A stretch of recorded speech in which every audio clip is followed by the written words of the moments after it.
bem com vocês? Espero que sim, eu estou bem. Estamos aqui para mais uma videoaula, que no caso será a aula de Geografia direcionada para os alunos do 8º ano. E assim como nas aulas anteriores, sugiro que vocês peguem um caderno, peguem um livro, porque nós vamos precisar. Então bora lá começar a aula, mas antes disso, roda... Anote o número. Capítulo 5, a América no contexto mundial. Galera, na aula anterior a gente começou de fato, a estudar aí o capítulo 5. E a nossa primeira aula sobre o capítulo 5 fala, sobre a diversidade de paisagens da América, tá? Então a gente fez ali uma contextualização geral, procurou fazer um resumão sobre essas principais características, da paisagem do continente americano. Hoje a gente vai estudar de uma forma mais específica as paisagens naturais da América. Então a gente vai conhecer um pouco sobre o relevo, a gente vai conhecer também um pouco sobre o clima e a formação dos biomas, que estão também diretamente relacionados aí ao clima, tá bom? Então esse vai ser o conteúdo dessa nossa segunda aula do capítulo 5, que fala sobre a América no contexto mundial. A gente está tratando nesse primeiro momento aqui as características físicas, naturais, principalmente. Então bora lá. Paisagens naturais da América, relevo, clima e formação dos biomas. Galera, quando a gente fala das paisagens naturais dos continentes no geral, a gente sabe que a formação dessas paisagens acontecem por muitas dinâmicas, tanto dinâmicas naturais como dinâmicas humanas também, tá certo? E para mostrar isso, o livro de vocês inclusive traz, alguns mapas muito interessantes em que a gente consegue observar a formação do relevo e as características climáticas da América e essa interação que vai criar aí condições necessárias, inclusive, para a formação dos biomas desse continente, tá bom? Nessa primeira imagem que está aparecendo para vocês aí, no mapa físico da América, o que é que a gente consegue perceber? A gente consegue observar que as montanhas rochosas e os Andes, no caso, que vão se localizar no oeste do continente e são resultantes do que, gente? Do encontro de placas tectônicas, tá bom? Isso é o primeiro ponto que a gente consegue observar aí. Na região central estão, no caso, as extensas e jovens planícies do continente, com formação aplainada, por conta ali da deposição de sedimentos das áreas mais elevadas, como cordilheiras, serras e planaltos, enfim, que são transportados pelos rios, tá? E por fim, principalmente no centro-leste ali do continente, vão estar o que, galera? Os planaltos, superfícies mais elevadas do que as planícies, e também são bastante desgastados por longos períodos de processos erosivos, tá? O que é que a gente consegue perceber em relação aos biomas? Esses biomas têm ligação direta com as formas de relevo, o clima e as correntes marítimas também. Em relação à floresta amazônica, por exemplo, o que é que a gente percebe?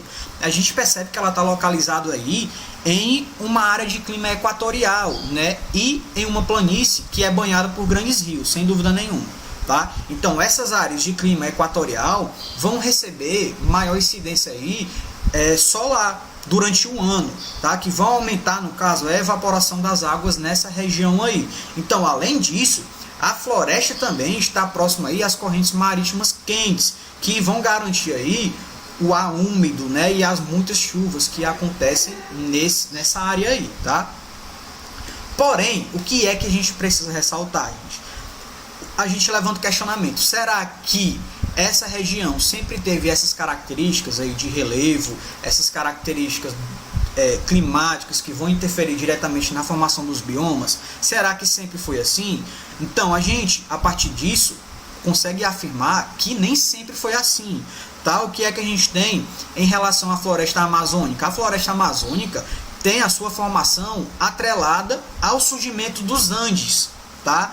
Antes disso, antes do surgimento dos Andes, no caso, a região, galera, era árida, tá? E com a elevação ali da Cordilheira dos Andes, criou-se ali uma barreira natural que aumentou as chuvas naquela região, tá bom?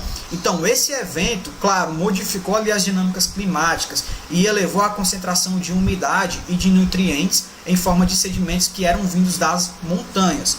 E lógico, isso propiciou a formação da maior floresta do mundo, não é? Galera, em relação aos biomas, a gente pode começar fazendo uma discussão sobre os biomas frios, os biomas polares ali. O que é que a gente consegue perceber em relação ao clima polar, no caso, né, ao norte ali, das ilhas, né, daquelas ilhas que ficam mais ao norte. A gente percebe que as camadas de gelo vão cobrir aquelas áreas, né, de maiores altitudes ali, no caso, que vão ser desprovidas inclusive de vegetação, tá?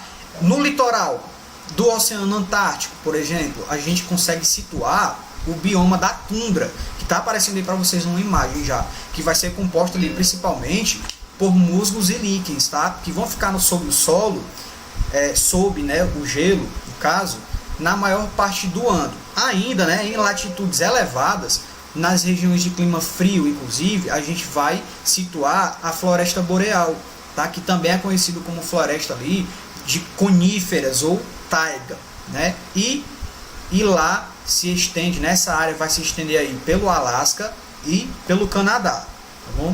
Gente, em relação aos biomas temperados, o que é que a gente consegue perceber, inclusive, em relação ao clima temperado? A gente percebe que a variação de temperatura é muito maior, tá? E a gente percebe, inclusive, que as chuvas vão acontecer no período do verão. O que é que a gente pode falar em relação às florestas temperadas, em relação também às florestas subtropicais e às pradarias? A gente percebe que essas áreas, elas vêm diminuindo cada vez mais, né, de acordo com o tempo, principalmente a partir das atividades humanas. Essa diminuição, né, a diminuição dessas áreas aparecem como reflexo das atividades humanas, a partir do processo de urbanização e a partir também da diminuição dessas áreas para a agricultura, tá? Então a gente percebe que isso de fato acontece.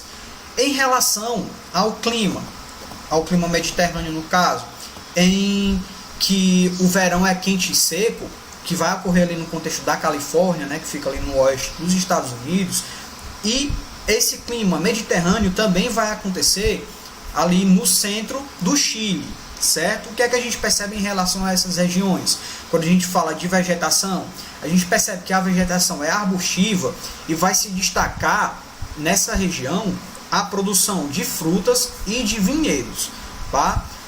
É nesse contexto, galera, que a gente tem os estepes, tá? Nos estepes que a gente encontra os períodos mais prolongados de seca, tá? E é onde estão as regiões semiáridas também, tá? Que vão se estender ali até as latitudes menores, como o norte do México.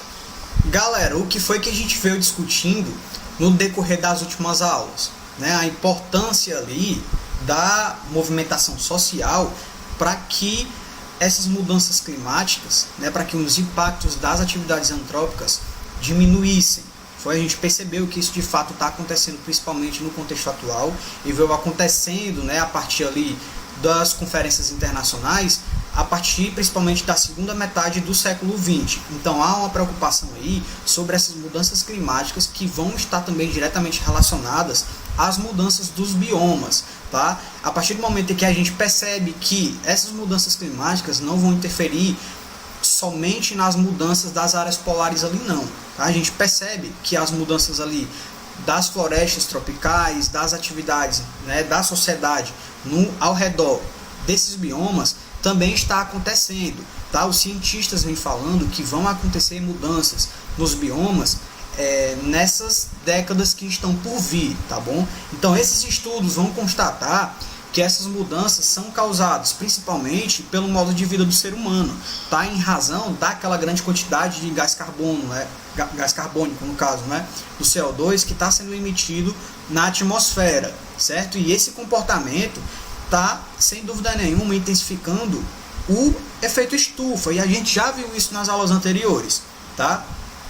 O que é que a gente percebe de acordo com esses estudos? É que nos próximos anos a gente vai esperar aí modificações nas paisagens e nos biomas, como, por exemplo, o aumento da temperatura, a gente já percebe, o derretimento das calotas polares, a gente já percebe também, o aumento do nível do mar e o avanço do mar, né, em direção às áreas continentais, a gente percebe isso também, a desertificação de algumas regiões e a elevação das tempestades tropicais, além do aumento ali dos furacões e a extinção de espécies vegetais e animais. Então a gente já percebe que isso de fato acontece e a sociedade principalmente no contexto atual, também está percebendo essas mudanças, né?